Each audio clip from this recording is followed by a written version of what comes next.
for joining us for another afternoon here at Lehigh Valley Caffeinated. My name is not Jacob Applebaum. My name is what's his name? Dennis Miller. Dennis I Miller. was working on I this, like but Dennis Miller. He's a funny guy. and you're not, And I'm not. or something like that. Anyhow. We got a lot of different things this afternoon Yep. we're going to cover on what we call the Heads Up edition. Yep.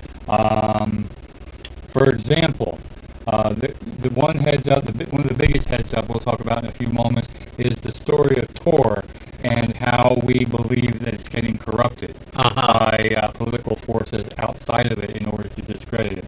But you can go ahead and talk first if you like. Okay. I have a couple of things I've been putting off because we've had some exciting guests the last couple of weeks.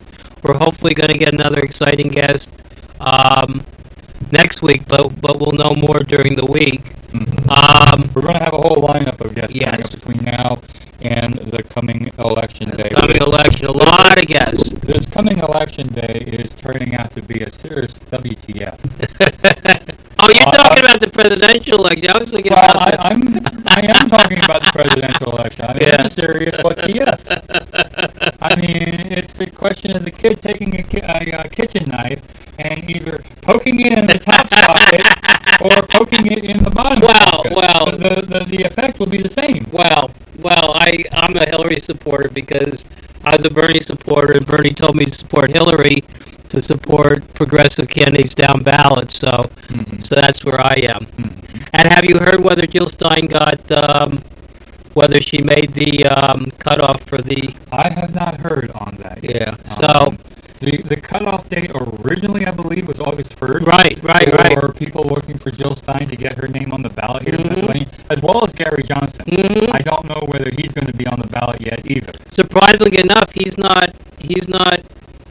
You know, you would think the Libertarian Party would be on every year automatically. Surprisingly enough, he's not on automatically. The Libertarian Party is still considered a third party in a lot of other jurisdictions, and Pennsylvania is included. But they always have. But they sued, and they got. They're the ones that have gotten all those tens of thousands of signatures over the years. I thought they were automatically in because of that. They were not automatically in because of that, but what you may be thinking about is the Libertarian Party is one of the parties behind the push to lower the bar to get on the ballot. Successfully, because instead of needing 62,000 signatures, I think they needed last year, now they only need 2,000. 2,000, big difference. That's a very big difference. Pennsylvania was and one. That works for the Greens as well as any other third-party candidates for anything, not necessarily federal office, state and local office. Exactly. As well. The signature requirements have dropped dramatically, and most county and local governments have not caught up to that yet. Okay? Yeah. So if you wanted to run, say, for a Libertarian here in Allentown, you wanted to be a mayor here in Allentown, you wanted to run under the Libertarian ticket, that number has not been adjusted yet. And we need to find out. We'll be discussing that sometime down the road, how this will affect local elections. Yeah. Okay? But in theory, it should be down to the same number of signatures absolutely. As the Democratic and the Republican parties. This is a great step forward into the 21st or even the 20th century in Pennsylvania, which has been so far behind the times protecting the parties. Let me talk about. I'm going to talk for a couple of minutes while Lou prepares his major portion for the rest of the show. But I can talk about a couple of things. Number one, well, basically I wanted to talk about Ed Pulowski and the situation in Allentown and some of the things that are going on there. I've been putting that off the last couple of weeks because there have been such good guests speaking about other issues. What I'm looking at now is I put in a right to know request about 3 weeks ago because I discovered about 3 weeks ago through Emily Apilo's article in the Morning Call that the three law firms that have been whose documents have been subpoenaed in the investigation against Ed Pulowski, The only three law firms are Stevens and Lee, Dwayne Morris, and Norris McLaughlin. And she published an article saying that since Pulowski came into office in 2005, he's funneled $3.5 million worth of city contracts for law cases to these three firms. Which is an incredible number. I mean, why would a guy who's facing criminal indictment be sending all the city's legal business to three other firms who are facing criminal indictment in the same scandal? So I looked into that a little bit. I talked to President O'Connell. We talked to President O'Connell. We discovered something that I didn't know, that according to city charter, the city council has no control over what law firms are giving city cases and how much money those cases can cost. They're just advised by the mayor. So that if the mayor wants to give $3.5 million to a law firm that's under indictment, he can certainly do that. And of course, he can get a big campaign contribution out of it, which he has every year that he's run since 2000, including 2005. At any rate, I wanted to find out if we were still using any of these firms under indictment, if Pulowski was still using any of these firms. So I sent a right-to-know request. I asked for the cases, if there were any cases that these three the law firms were representing the city on. And I got a denial back, which you always do on right-to-know request, but I got an attachment saying that somebody sort of knew something about that Norris McLaughlin was handling all the labor and employment law cases for the city still to this day, and discrimination cases against the city. So I'm either going to put through an amended right-to-know request, and I mean they're saying, well, we can't give you that information because it's not on the computer. We just sort of asked around, and people sort of had some idea that they were handling certain cases. You would think they would keep track of something like that. Well, of course they are, but they always deny it until you press them. So I'll either file an appeal or file amended or I'll file a new right-to-know request. Of course it's on the computer, but they always play these games. By the way, I find it interesting, Governor Wolf just by executive order made major changes in the Open Law Act in Pennsylvania. I just saw that earlier today, so maybe we can use that against Pulowski. But at any rate, Norris McLaughlin is not only in trouble in Allentown, but it's right in the middle of all the problems in Reading, because there's allegations. I don't know if it's been proven yet, but there's major allegations that Norris McLaughlin was representing certain clients, and in the course of those representing those clients, they may have bribed.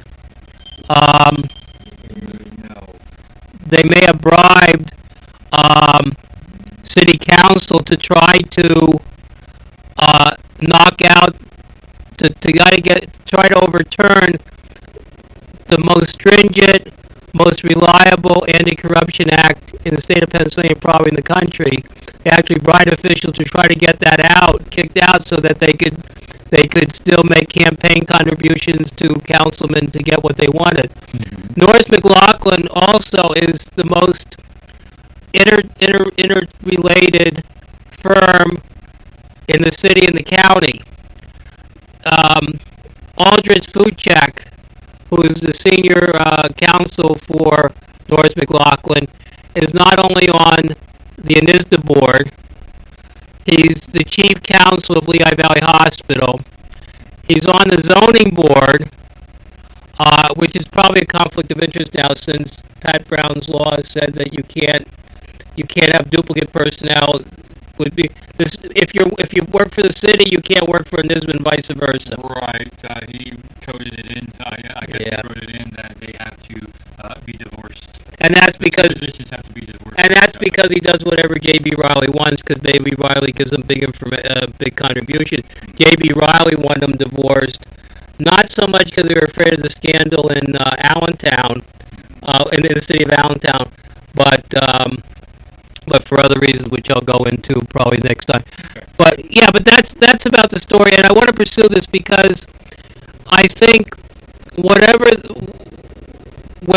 at some point the federal investigation of Mayor Pulaski is going to come to an end, he's going to be charged. But in the meantime, we're stuck with this mayor, who's obviously guilty, and we got to get him out of office. And I think if I can get enough information, I think we have the leverage to get him out of office based on this scandal about giving obvious pay-to-play contracts to these well-connected firms that are obviously facing indictment also along with Pulaski. So that's about all I have to say. You have a lot more to say. You mentioned something about Governor Wolf. Yes. I noticed here that Governor Wolf has launched something called Open Data PA to enhance access to valuable information by creating a central repository to share the Commonwealth's data with the general public. Sounds good, doesn't it? In theory. Citizens, researchers, media, and developers can now browse through the first released data set at data.pa.gov. Remember that, data.pa.gov. So have at it. The home of Open Data PA. He's committed to open data and transparency. That's why he signed the executive order to release agency data to the public in an open, accessible format. How much of that is going to be a good question, whether it's state only or whether local data is getting uploaded and posted that way as well. Yeah. I'd be curious to see. I will explore this later myself. And I'm wondering if Marshall Groen, his Democratic state chairman, will be his files will be open to the public under this. It would be interesting to see, considering all the bad stuff that Marshall Groen has been involved in. Marshall Groen is about as deep into corruption as you can get, and why Governor Wolf picked him as a Democratic national chairman is. I think Governor Wolf was not informed about his previous shenanigans with the Delta Thermal project. It's not even Delta Thermal. Delta Thermal is the least of what he's done, but that's it was the latest. It was the latest. It was the latest, and it was the latest. Yes. So, anyhow, I'd be curious to see what kind of data that would provide. We got to test this out. The name is data.pa.gov. Yes. Not .us. You noticed that? Yeah. It might redirect to .us, but it's data.pa.gov. So we'll move on with that for the moment. All right. Now, what I wanted to talk about here, some of this might get a little technical, and I apologize in advance if I throw out terms that you're not familiar with. Can I ask questions if you get too technical? Yeah, sure. Go ahead. First off, I want to talk about what's called the Tor network, T-O-R, in capital letters. It stands for the Onion Router. All right. It is a way to anonymously access most parts of the dark web, for example. What is the dark web? The dark web is those websites that are not indexed by Google or Yahoo or Bing or any of the other major search engines. Now, there is good and bad in the dark web. To quote Obi-Wan Kenobi, there has never been a greater hive of a den of villainy and scum in the universe. We must be careful, or something to that effect. That is because there is a lot of nasty stuff on the dark web to be true. Okay? But the dark web is also used by political dissidents all over the world who try to get out information about what's going on in their country. The Arab Spring from a few years back used Tor extensively for that. Anybody who feels that they don't want to be tracked by modern data sets can go on to Tor and conduct their business privately. But Tor is being attacked, all right, and it's being attacked on a couple of different fronts. You've heard the name COINTELPRO, all right, going way back. Lyndon Johnson, right, and Nixon also. One of their biggest programs, if you want to call it that, and super cheap to use if they want to bring down somebody, like, say, Martin Luther King. Or, yeah, LBJ might have used that, and J. Edgar Hoover used that against Martin Luther King. They also used it J. against... Edgar Hoover is famous for this one. The idea being... But I wanted to mention the Vietnam War also, because Right. that's where they had the biggest effect, the whispering campaign against people involved in the Vietnam War protest. Right. Go ahead. But to continue that, one of the easiest things to do is the art of character assassination. Mm-hmm. Okay? Mm-hmm. If you accuse somebody of rape, okay, Mm-hmm. by all accounts, that person should go through the process to get evidence collected Right. that can be used in the prosecution of that rape. Sure. Okay? Misconduct. Sexual misconduct, on the other hand, is another story. Mm-hmm. If there is no physical evidence, it is your word against that person. Okay? And it is so easy to say, oh my God, this person approached me, he hit on me, I didn't like it. And everybody will think, he's a rapist. He's terrible. We shouldn't hang out with him. We shouldn't do anything with him. Mm-hmm. This is the campaign that's been going on against Jacob Applebaum for the past several weeks, and possibly longer Rape? than that. The word rape was mentioned several times. Uh-huh. Okay, that he raped somebody. Uh-huh. This Who is Jacob Applebaum? Jacob Applebaum is one of the primary developers of the Tor protocol, Okay. the Tor network. Okay. He's one of the guys who actually came up with the nuts and bolts that determine how Tor works. Okay. All right. But going back to what I was saying before, there is a attempt to assassinate his character. Okay. There are people out there who they cried rape at first. Mm-hmm. I guess he shot back and said, "Prove it." Mm-hmm. And of course, they couldn't prove it. Okay, so there's no physical evidence involved whatsoever, but there is all this other secondary evidence, hearsay evidence even, that's being promoted, saying that Jacob Applebaum was abusive, that he was sexually suggestive to several members of the Tor team, and whether it's true or not, okay, people hear that. What's the first thing you think of? That he's a disgusting type person? Yeah, he's Roger Ailes. You don't want to work with the guy. Exactly. That's the point of character assassination. Just a couple of loose lips, a couple of rumors judiciously placed here and there, and you can assassinate somebody's character to a point where nobody wants to work with them. Sure. All right? This is why a few months back, for example, a friend of mine, Matt Blaze, a professor of computer science at the University of Pennsylvania, was one of the people who, I don't remember if he volunteered or not, but he was placed on the board in charge of guiding the Tor project. Tor is an open source project, okay? There is no proprietary code. There is no proprietary going on. Everything is as it should be in an open source project. Open source meaning that anybody can get access to it. It's not owned by the information not owned by some company, so you can't get access to it. The software itself is not proprietary now. Okay. But here's a twist for you. Tor is funded by DARPA, the Defense Association Reconnaissance Project Advanced Research. I forget what DARPA stands for, but it is the research and development arm of the Pentagon, Right. and of the entire military-industrial complex. They pay for Tor to be developed because Tor is used by political activists throughout the world, China especially. Properly configured, Tor may be able to evade the Great Firewall of China. So a lot of political dissidents use that as well as dissidents in other countries. And even here in America, there are people who use Tor because they don't want to be tracked. They don't want to be tracked by Microsoft. They don't want to be tracked by the NSA. They don't want to be tracked by corporations seeking profit. They don't want to be tracked by Bernie O'Hare. No. I threw that in. I know. Well, Bernie O'Hare is another story. He's a good guy.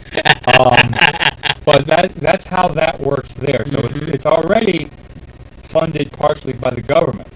But it is theorized that the government itself is also causing dissension within the ranks. If you want to get rid of somebody, it is so easy to assassinate somebody's character by accusing them of abuse, by accusing them of sexual exploitation. All right, and they don't have to prove it. They don't have to prove those charges. It's just enough to get the word out there that other people will hear this and think, "Oh, I don't want to deal with this guy. The hell with him." Even and with somebody of such stature as Jacob Applebaum, he was one of the primary developers of Tor for the longest time. All right, they're doing the same thing with Julian Assange. Yeah. Well, yeah, but they filed charges. The Swedish women filed charges, which were eventually dropped. Well, I don't know if they were dropped. I'm not arguing. I know. But he's still under a Sweden has a extradition thing filed through the European Union. Yes. Because I thought because of the rape. What would it there be? are still sexual allegations. Okay. Legal allegations that are being pursued from Sweden through the European Union in an attempt to get a hold of Julian Assange. Okay. And Julian Assange does not wish to submit because he is rightfully concerned that once he disappears into the legal system, Americans will perform what's called rendition upon him. Yeah. Rendition is the extrajudicial process of grabbing somebody in a foreign land and bringing him to America. We learned about that in crim law industry. The first example was 1800 from England to France. It's a long story, but it was an interesting story. But it has a tradition. It's not. It's illegal. But if you it's illegal under American law. It's illegal under American law. But if you somehow suddenly find yourself in the country that was trying to extradite you, all bets are off. That's the point. But anyhow, guys, that whole legal theory is how rendition can occur. This is how extrajudicial proceedings can occur. This is why Guantanamo Bay is and has been open from the beginning for this very purpose. Because the Constitution does not apply there. That's right. Constitutional protections do not apply. The law, American law, does not apply. It's amazing. Overseas. Just because it's overseas, even though it's American property overseas, it's not. The American law doesn't apply. It's incredible. Go ahead. Now that flies in the face of another issue. I wasn't going to talk about this originally, but I'll throw this out for a few minutes. Kim.com. Okay. He's the fellow who created the whole mega upload site a few years back that charged you for faster downloading time. Okay. All right. He's been involved in other businesses as well, mostly legal from his vantage point and from his base of operations. Now he's based in New Zealand. All right. And just recently, it was an appeals court had ruled that the American government's seizure of his assets, which were conducted extrajudiciously, meaning they were seized from New Zealand, they were seized from Hong Kong, they were seized from China, was legal. All right. So there's two conflicting legal theories going on here. Asset forfeiture, which they claim is legal. You can seize somebody's money in China. And that's legal. Absolutely. Rendition, which can't be done in America, but that's also considered legal because it's part of a foreign government. That's right. This is also how, no offense, Israel. Oh, sure. All right. Absolutely. Let me tell you something about Israel. Yeah. You know what a magic jack is? I know it's a phone thing that you can make free phone calls. Right. You plug it into your USB. You plug a phone line into it. It's voice over IP. Right. It's a telephone based on voice of IP. You wouldn't think that because we're American citizens that the government wouldn't have that. But we don't have to. All phone calls routed through a magic jack device are routed through Israel. And Israel taps the calls and gives Americans the data. Oh, really? Yes. Wow. That's how the NSA gets around that law. The NSA does that a lot. They do things extrajudicially. Yeah. Right. And that's the thing to be aware of. Interesting. Now, the Tor developers, for the most part, don't meet in person. The Tor developers, to go back to that story, meet virtually. Jitsi is a peer-to-peer Jitsi program, like like Skype, yeah, but far more secure. Right. But for the most part, they don't meet together. With some exceptions, there are some developers who'll get together. He's based in Berlin, Germany right now, all right, which is an American ally. Basically, Right. yeah. But despite this, these allegations are going out there, and basically we're having the art of character assassination. This has evolved within the past 24 to 48 hours to a point where the request from several people has been made that on September 1st, 2016, it has been requested that the Tor network shut down. Okay, I don't know who keeps calling me, but this is not. You sure it's not? I'm sure it's not. Okay. Okay. The Tor network is September 1st. Right. They're calling for it to be shut down. Now, okay, I just realized something. I messed up on one thing. I'm going to check and see if anybody's online chatting for us. Oh, yeah. Let's do that. I forgot to do that. My bad. Let's do that. I got so involved in this story for today. Let's see if anybody's responded on Facebook or online. Let's see. Just bear with me here for a moment, please. We're going to connect. There we go. Yeah, I don't see. Okay. And I got a notice here, connection here.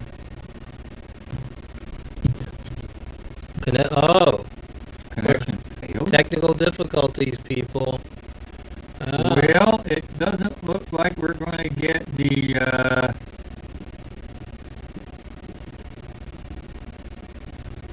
Are we on the air? Yeah, we're still on the air. Okay, good. All right. Okay. Well, while we get that up.